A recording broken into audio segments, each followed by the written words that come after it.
Good morning and welcome. Welcome to Fight CPS with your host, Bob Pace.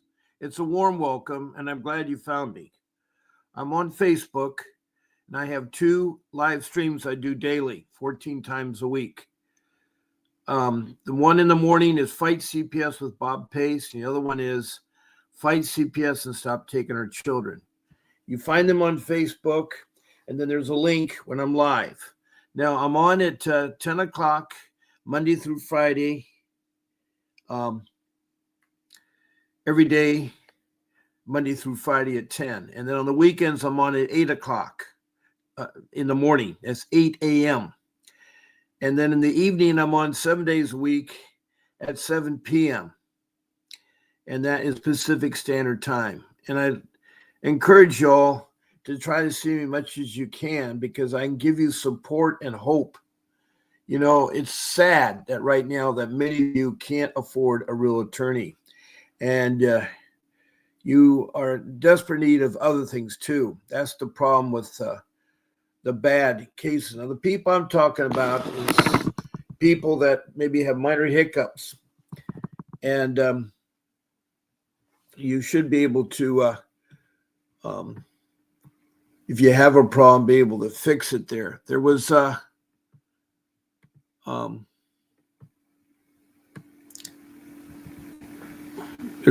I really wanted to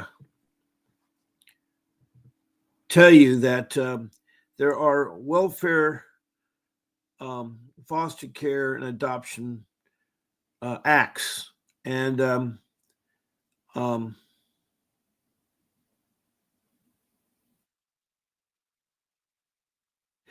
now, when I'm talking about people,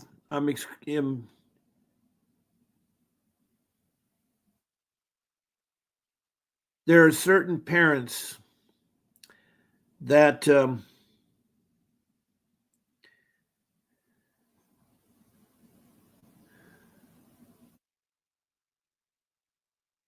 states that have reasonable efforts to preserve and reunify the family should not be required, or perhaps of certain parents, including those who have murdered or committed a felony assault against another child,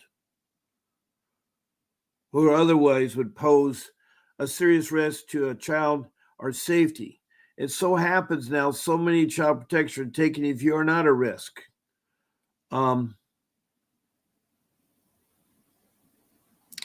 We understand about these terrible, terrible acts. And the safety of child is definitely utmost importance in there. And far too soon, we have a tendency to take a child and put them right away in foster care. And what happens there is that through foster care, they develop a mental illness problem. They maybe get into criminal crime. And this is different because there are children that are kept in a home that don't end up that way.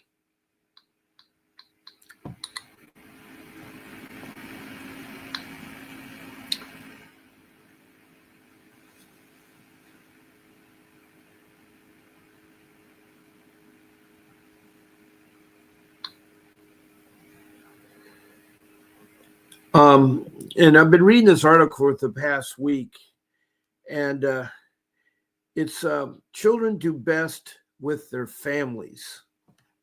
And this was really reported by two welfare social workers. And they wrote an article to the White House. And in the article, the child welfare system has been far too long confused poverty with neglect. That's one of the biggest areas a lot of you are experiencing. Punishing families who are poor with, are poor.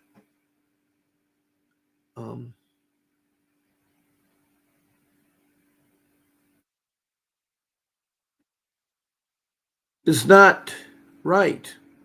Now, what I mean by that, the welfare system has tried to frame the growing national efforts to reduce unnecessary family separation as a threat to child safety. But what they are selling isn't the truth. It's fear. And that fear fuels a system that too often harms the very children it claims to protect. The real truth is children do best with their families.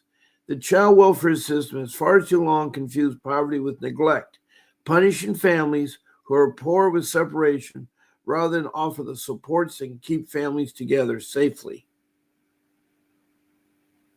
And this is found on a website called thehill.com. And it's dated May 12th, and it was published on the website on the 13th. And in this article, these two ladies discuss things like, according to the federal statistics, 75% of child maltreatment cases involve neglect, not abuse. It's mostly neglect. And what's often labeled as neglect is frankly symptoms of poverty. So they think because a child's in poverty that they're neglecting them.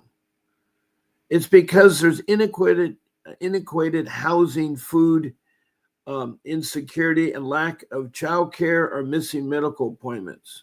Why they don't have transportation to take their child. Their food, they haven't gone in to get food stamps. And that's one thing that families should be affordable if they qualify for food stamps. All you have to do is meet the income level depending on the number of your families.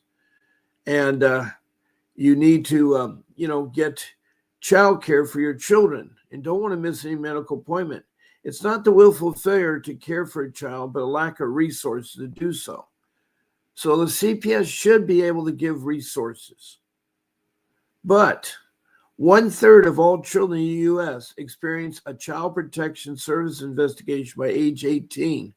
That means if there's 100 people, 33 of them are going to be exposed to the CPS. And that's before they're 18. And that rises in Black families to 50% and Indian families 100%.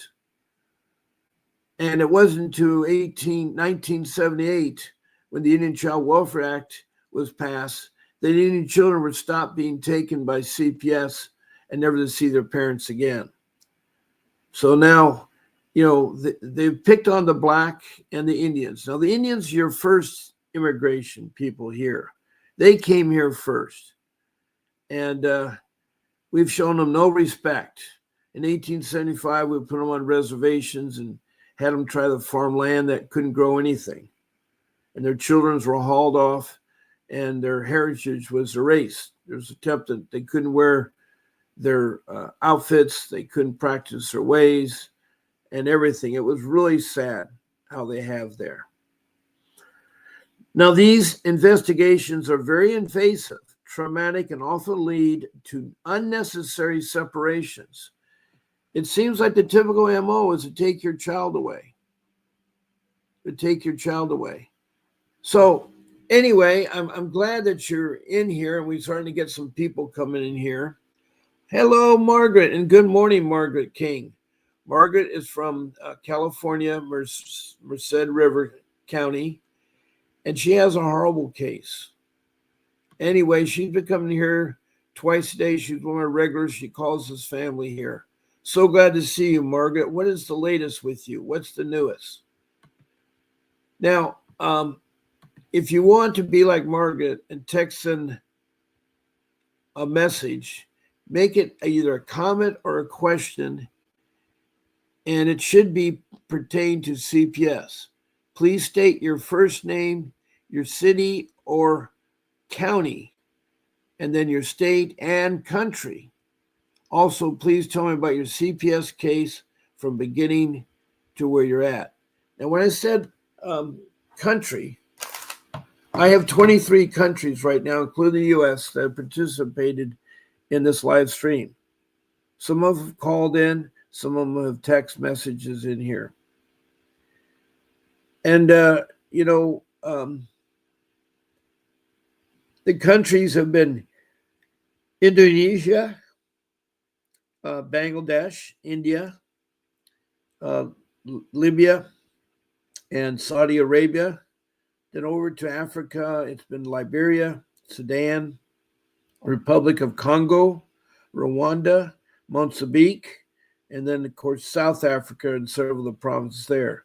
Then we go up to Europe, England, Scotland, Wales, Denmark, and Sweden. Then across the pond to North America, we encountered provinces in Canada, and I've talked to 4 of them, and they've actually called in. Now, in the United States, all 50 states I've talked to, and many times over. Also, I've talked to the District of Columbia. With that being said, that's a lot of people I've been talking about. Now, down south of the border, I've talked to Mexico, and then in South America, north of Brazil, I've talked to Grenada. Then across the South Pacific, there has been New Zealand, and then the land down under, Australia. And I've talked to people on the Gold Coast of Australia, Queensland, and also in the state of Victoria, the Melbourne beach area, Melbourne, Brisbane, all the places there. So these people have texted or called in, and they share their stories. They help one another, and so I'm so glad. So please text me a message so that I can help you. Another way to be inactive with this podcast is to be a guest on my live stream. I love to have you. I can take up 9 of you. And all you have to do is write my show producer, Grace at VincentWDavis.com. I want to thank Grace for all she does. And she's my show producer. But if I get the information, I will certainly pass it on to her.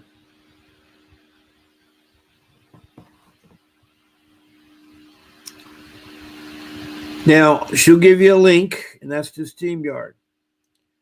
And you'll be in one of my 2 rooms in YouTube, either Fight CPS with Bob Pace or Fight CPS and Stop Taking Her Children.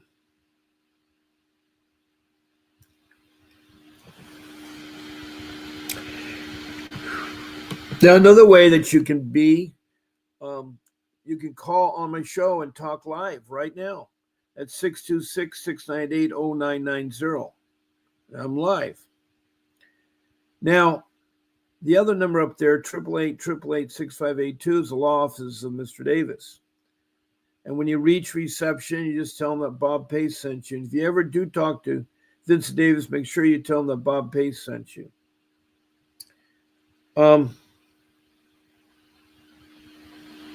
There's a lot of things you can do by calling in. You can get guides and books.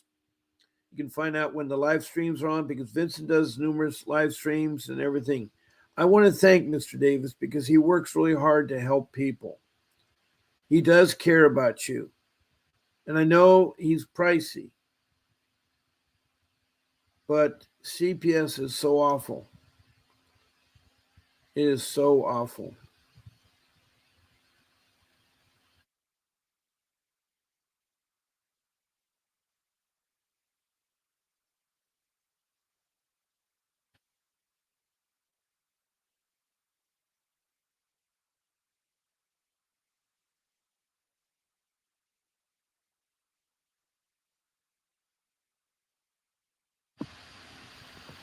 Now, let me check in my room here because I was reading some of my notes here.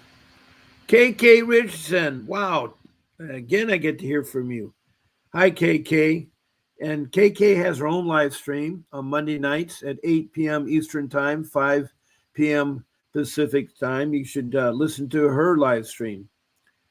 And she, too, has been fighting for a long time. And she had the terrible news that they've charged her now with neglect, and her children have turned against her. It's a sad thing. That's one thing a lot of people tell you. You need to prepare your children because they'll be tested, they'll be asked, and so forth. And you certainly don't want them in a bad mood. Now, Margaret says, it just seems like everything is coming up on calendar at once. I'm good to have Mr. Davis, my attorney. You are very blessed, and he will help you. I understand things are coming up. That is tough. That is tough.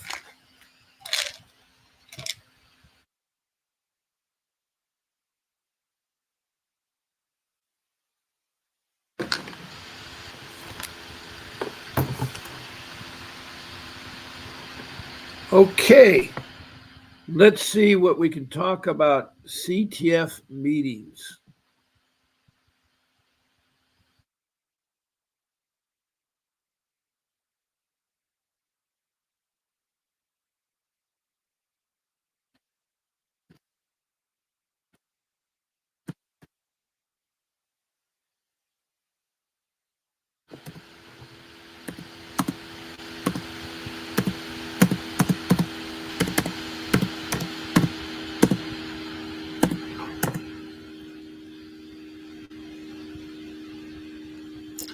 Now, for some of you that don't know what CFT stands for, CTF is child and family teams.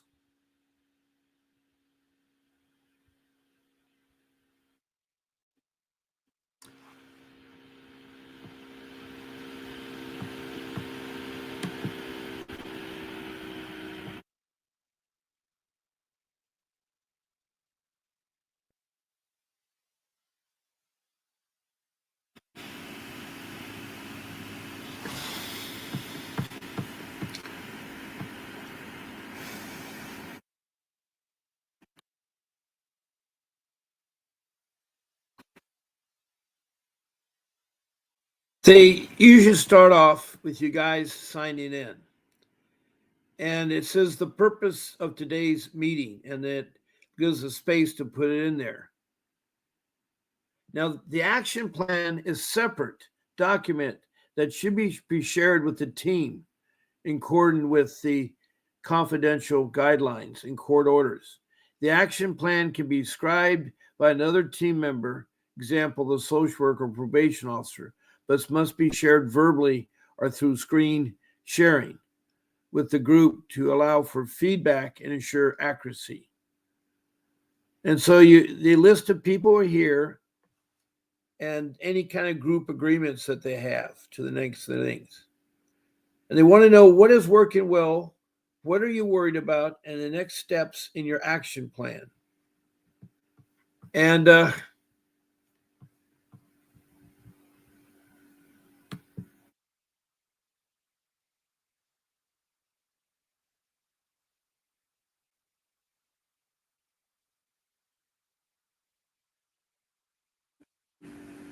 they can be done virtually or not virtually. Um, there's also, for the Indian people out there, there's a tribal engagement guide.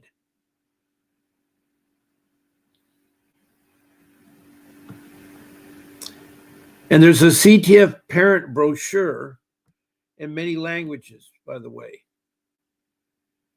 So you should ask what language you have. Now, who attends the meeting?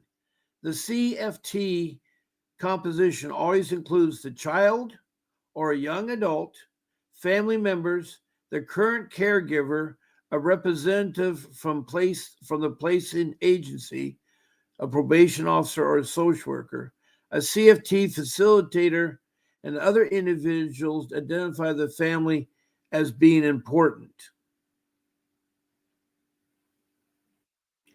Some team members are your friends, neighbors, your child or young adult's youth partner, your parent partner, your faith-based spiritual supports, your child or young adult coaches, your child care providers, your community members.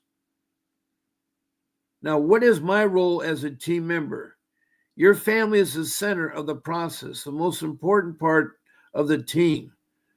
Attending every meeting is part of your case plan so that the team can hear from you and your child or your young adult directly.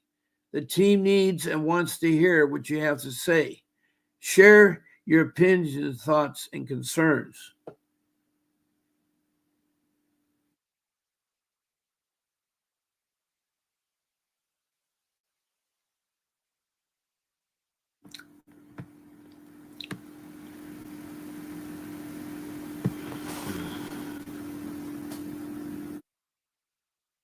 Now, this CF team includes your child or young adult, family members, trusted adults, and caring professionals who work together to coordinate care and help reach a positive change for improving the child and family safety, permanency, and well-being.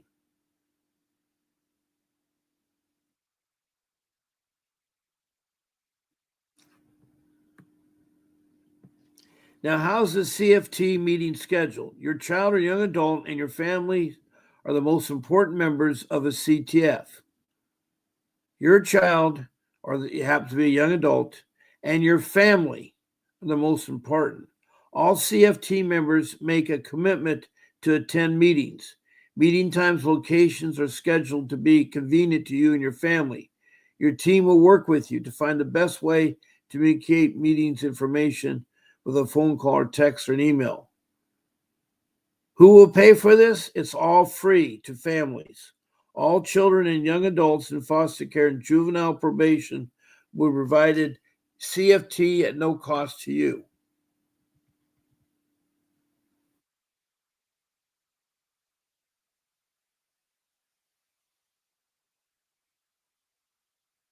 Now, the frequency of the meetings should be decided by the CFT members based on your child, youth, minor, or dependent or family needs.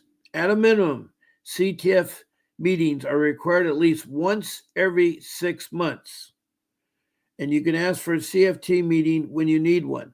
For children or youth dependents who are receiving special mental health services, such as intensive care coordinator, or intensive home base services, placement in short term residential, therapeutic program, or therapeutic foster care. A CTF meeting must occur at least once every 90 days. Now, what are the services available for parents? Your team will work with you to identify your family members' strengths and needs to develop a case plan that's centered around your child or young adults and family. The case plan has specific strategies for achieving safety, permanency, and well-being based on the identified needs of your child or young adults and your family. A team member, such as the social worker, probation officer, or CFT facility, will help coordinate services that are needed.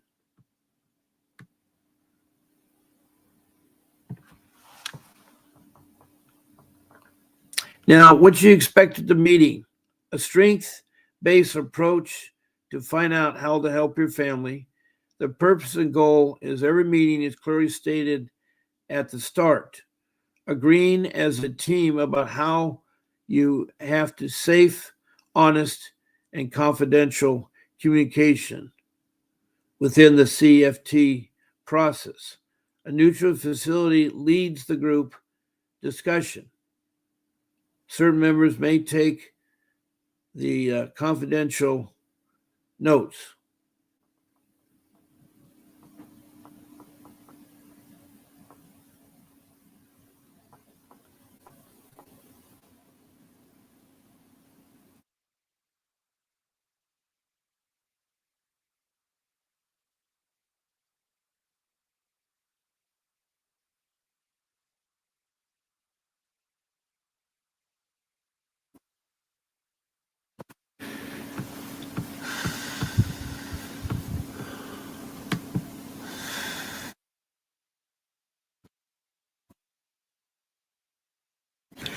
And there's a lot of resources on the internet.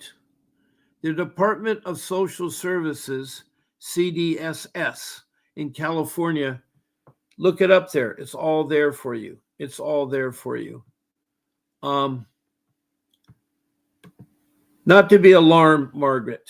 Not to be alarmed.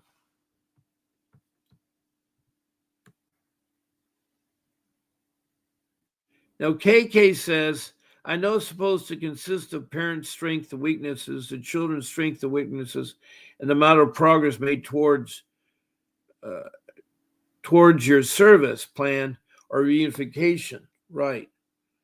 That's not what they want to convey, though. And that's maybe coming from her. She's in New York. but that is not actually what happens. Well, at least not in my case. And I agree with you. I didn't have a CTF meeting in my case. I never met with our children once during my 3 years. I visit my children on monitor visitations. I did not visit my daughter at all. She and I had no visitation when they kidnapped her and trafficked her.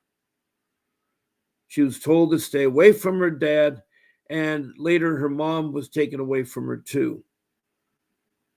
And it was sad because the CTF looks good. There's a lot of things on the books that look good, but I don't see it happening, especially with the CPS entities in California that are corrupt.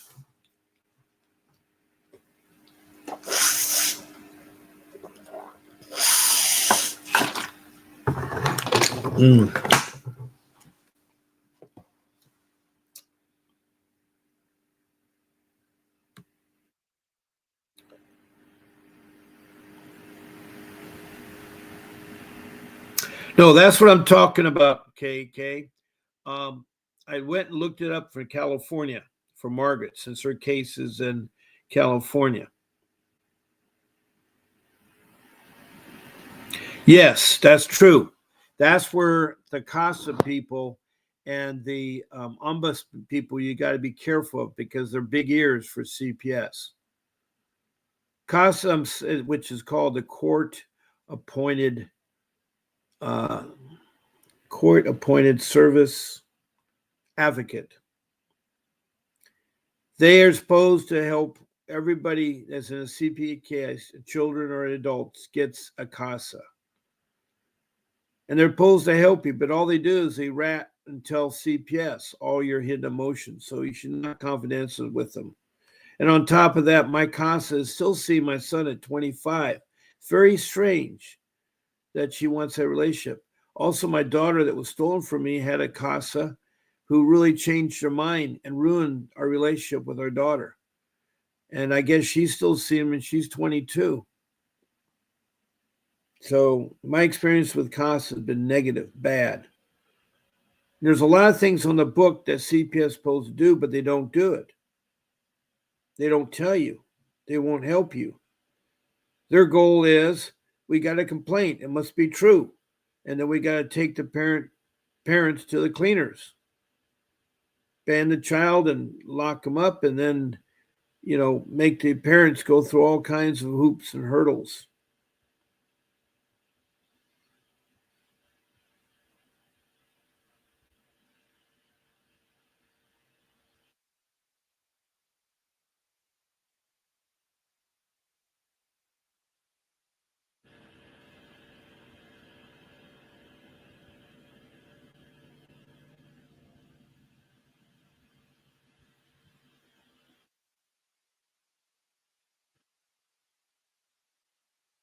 So hopefully that helps you a little bit, Margaret.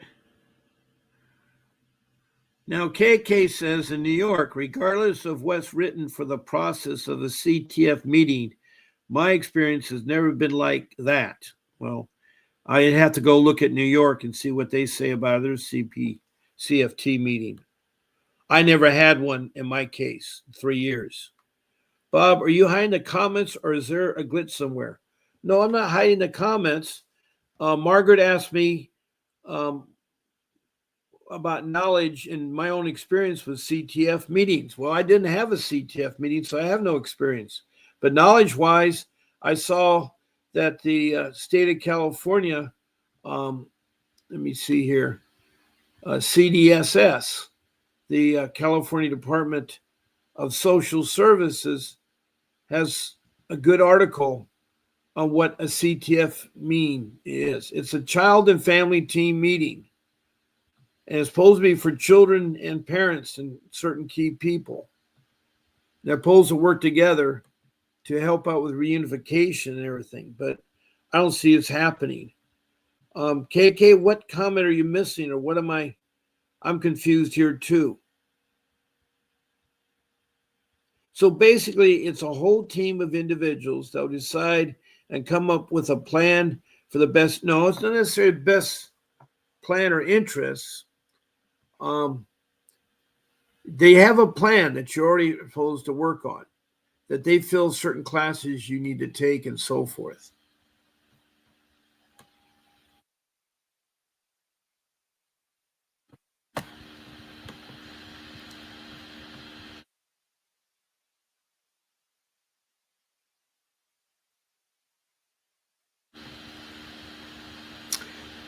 There are also independent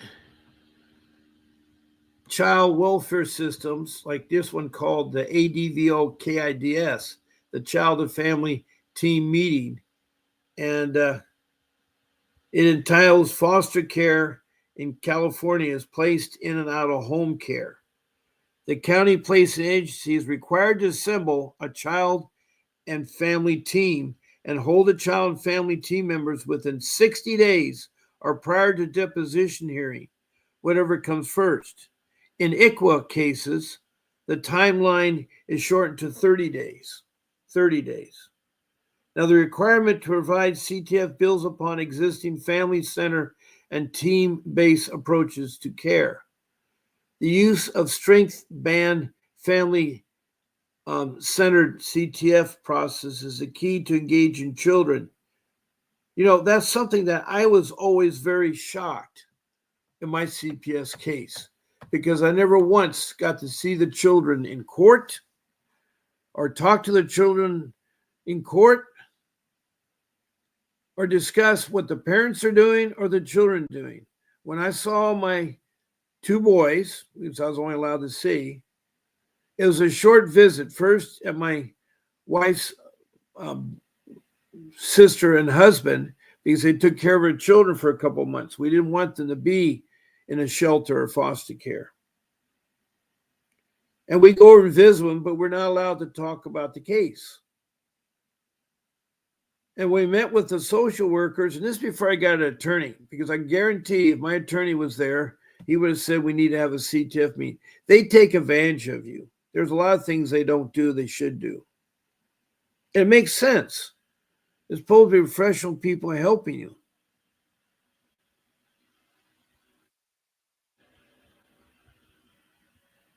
Isn't that what CPS does on a daily? I don't know.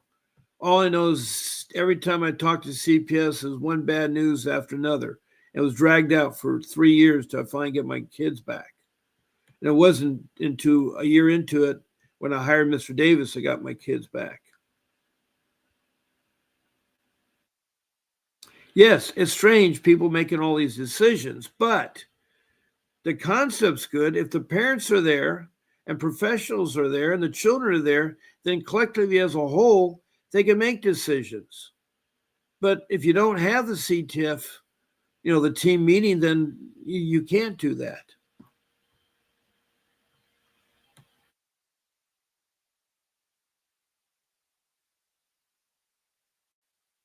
Well, the history of the family and about the family comes up in the discussions when they have the first CTF meeting.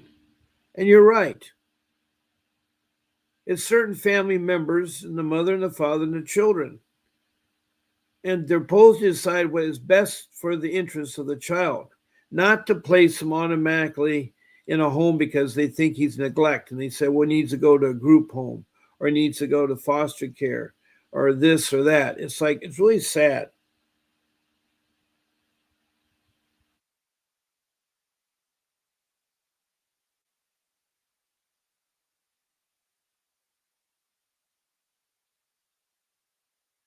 KK Richardson says, sweetheart, whether they know it or they make it up, they get away with anything and everything, as you can see. I know that, KK.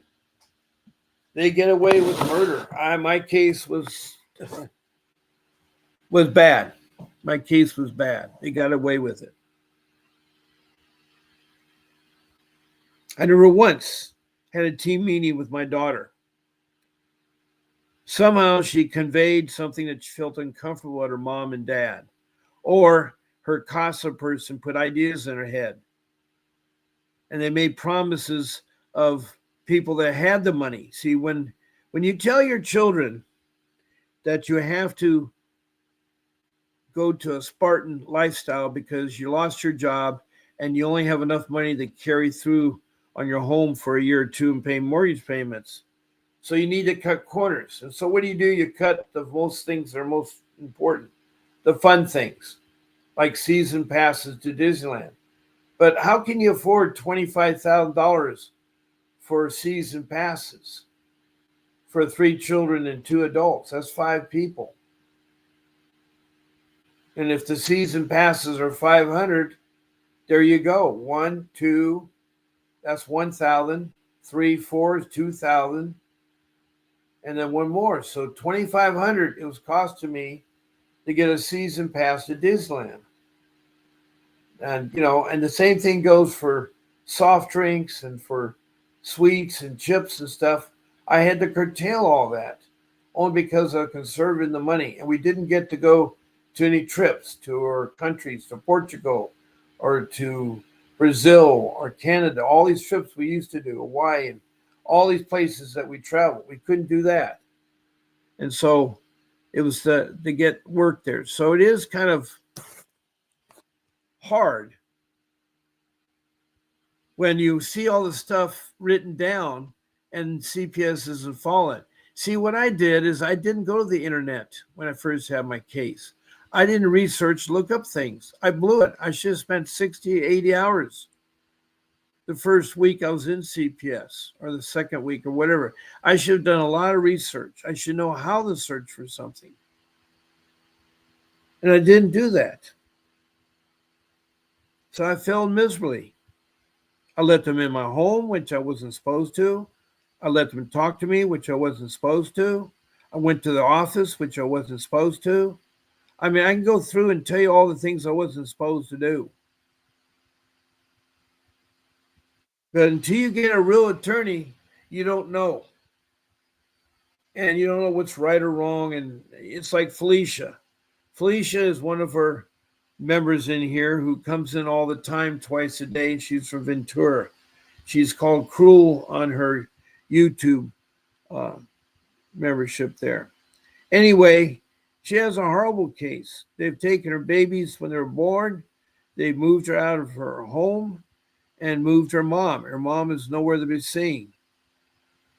And it's really become really tough for her because they want to terminate her rights to her children. There are 2 rights that they always like to terminate.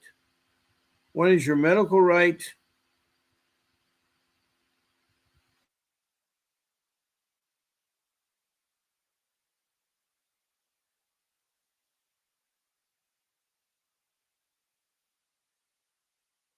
And the other right is your educational rights to your children. You don't want to lose them.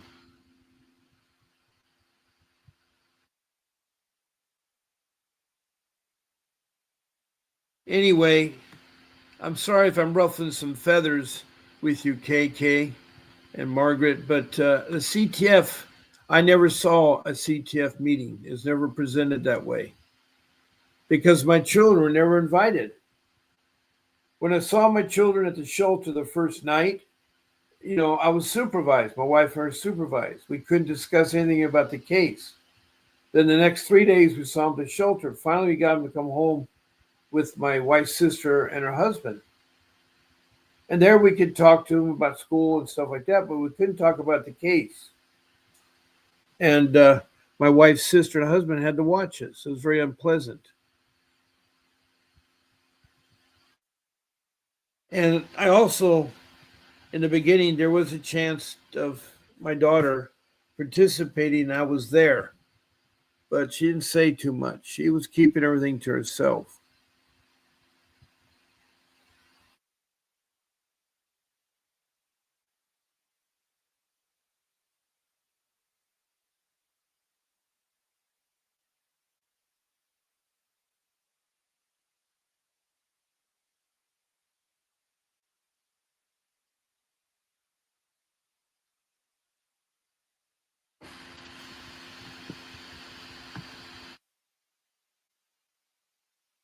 Now, hopefully that answers your question, Margaret, because I'm in California, you're in California, and you should really check out that website that I came across here. And it has very valuable information. It's the Department of Social Services in California. You go to www.cdss.california.gov. And I would think you can do in other states, cdss.newyork.gov. Let's see what New York says about CTF meetings. So I go New York.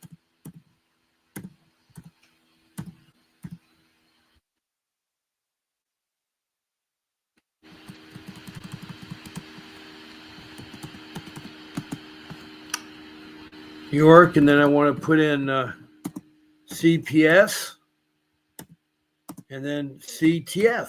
That's all you have to do. You put the location, always followed by CPS.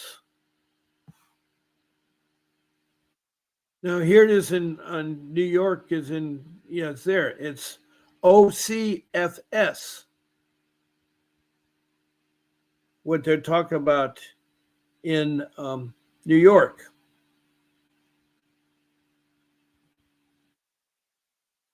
That is their home of child protection services, or the system there. Now, OCFS is the Office of Children and Family Services in New York State.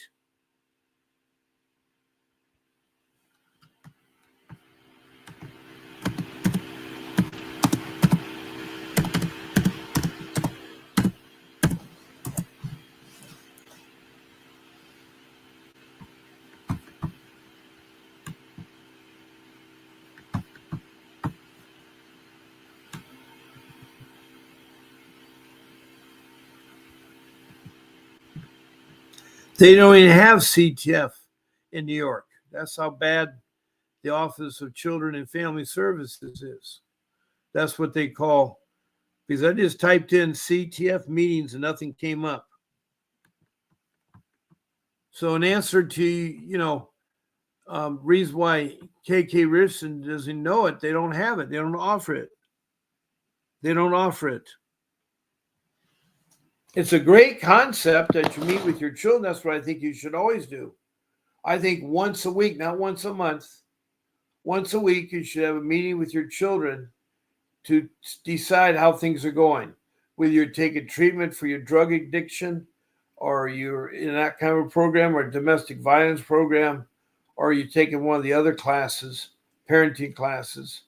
That's meeting the requirement there. And so it's really, really important there.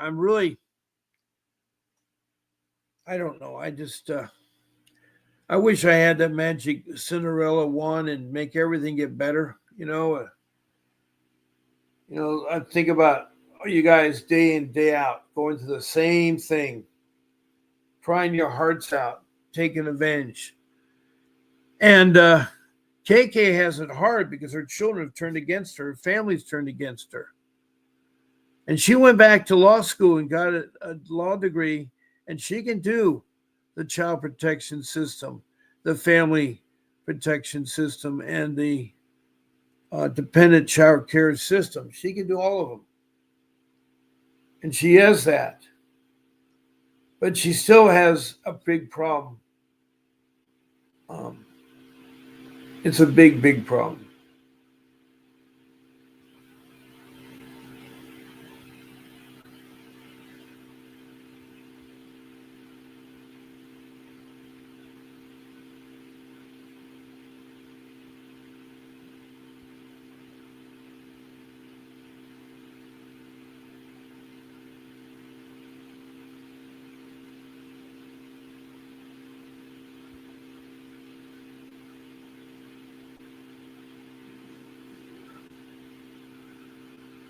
Okay.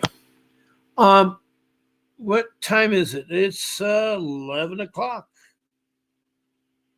And I've had one question from Margaret and some comments from KK, but where's the rest of you people?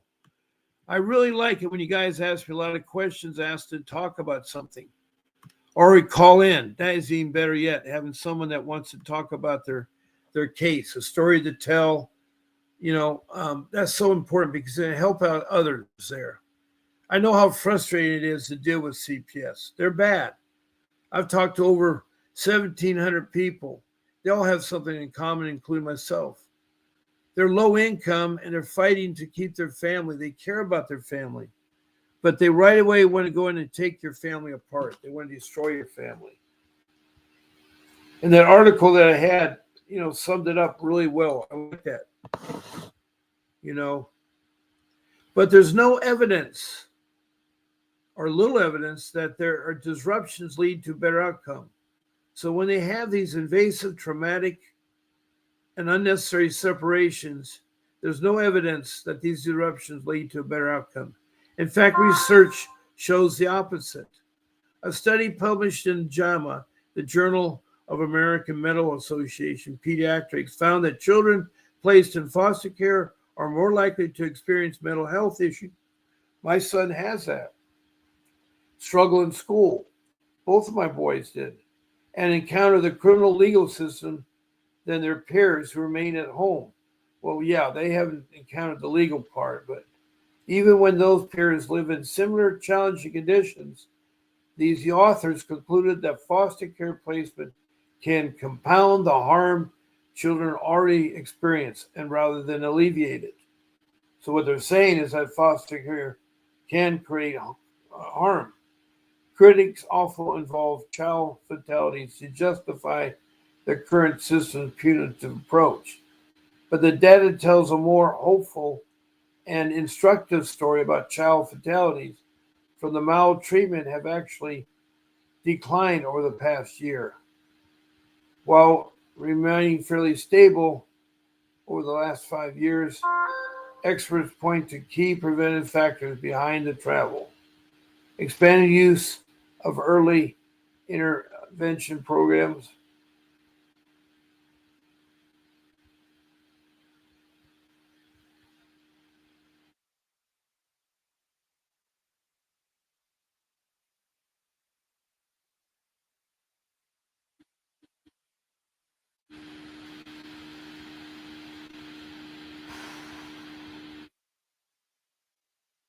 In fact, the data shows a much more hopeful and instructive story. Child fatalities from maltreatment have actually declined over the past year, while remaining fairly stable over the past 5 years. Experts point to key preventive factors behind the trend: expanded use of early intervention programs, better risk management tools, and increased access to the basic supports like housing, food, and childcare.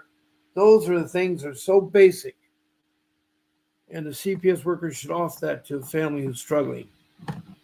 A study on state spending on public benefits programs found that for every additional $1,000 per person lying in poverty spent on public benefits, child maltreatment facilities dropped by nearly 8%, rather than evidence for more surveillance.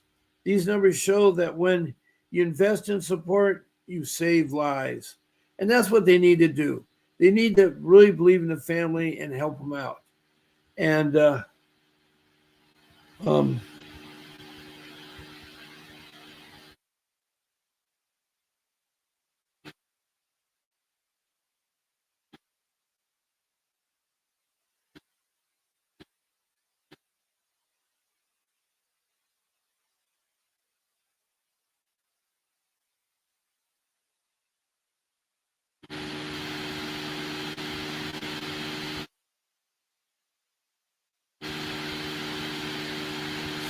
so these child fatalities from maltreatment have actually declined, while the remainder while the remaining fairly stable over the past 5 years. Experts point to preventive factors behind the trend: expanded use of early intervention programs, better risk assessment tools, and increased access to basic support like housing, food, and childcare. So um, you invest in support, you will save lives.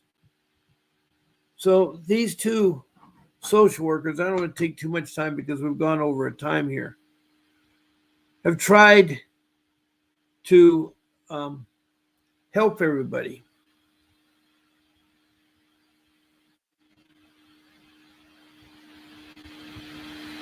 I don't know the cost of doing a background check, but I'm pretty sure he can tell you that on a judge from California. I think you can check on your judges right now yourself. I think all I have to do is Google the judge's name and then research his name and see what you find, because you may find some things that are very disturbing.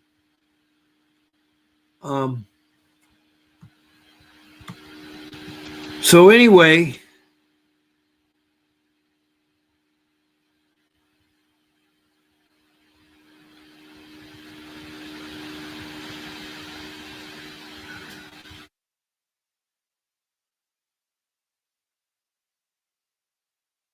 well, it should be, it is negative because I don't think California does it. And New York, well, if California does, they don't share it, and New York doesn't even have it on their website. Yeah, more negative than positive. And Christina says, "Do you know how much Vincent Davis costs to do a background check or on a judge?" I don't know. And the background checks maybe only $100 or something there. But you can check out the judge yourself. Parents and guardians, this is from Margaret, have a legal right to attend the CTF meeting. You're right. They do. They do. Now, Tracy McKinnis, welcome there. I agree. Margaret, much more negative than positive for sure. People are scared of CPS because of all the negative things they hear. Oh, yes. They create fear. And that's why they don't like CPS. That's really why. Now, Margaret says, with all the negativity and therapists trying to change our mind to be positive, it's not about being negative. It's about the trust that is broken. I agree. And Christine Reynosa says, I heard he was reprimanded. Who was reprimanded? Oh boy, I don't know. Out of the blue, Christine is talking about someone reprimanded. What, a judge or something? I don't know.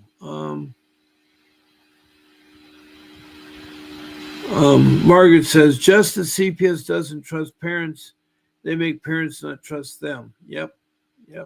It's the truth. Works both ways. Who was reprimanded? Are you talking about a judge? Did I miss a judge here? I don't think I did. I don't think anybody mentioned the name of a judge. It's a broken system. That's why I tell people to get a hold of DOGE, the DOD, the Department of Government Efficiency. And it was headed up by Elon Musk, but I think he stepped down to tend his car business and his satellite business. He has a dead ship in the water, dead car, and so forth. So.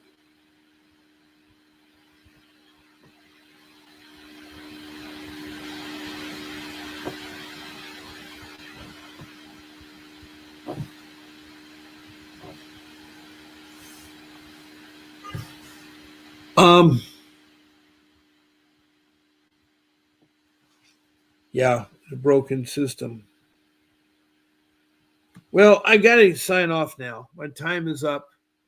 And I want to thank all of you for participating in this live stream. I want to thank Margaret King and keep in touch. And I agree with you. Oh, the judge. Yes, Christina Reynosa. Right. Yeah. Yeah. Christina Reynosa coming in. She's also been dropping in from time to time. Then there is T.C. McKinnis. I don't know where you're from, but it's good to have you. We also have K.K. Richardson from New York. And who else? Margaret King, of course, is from California.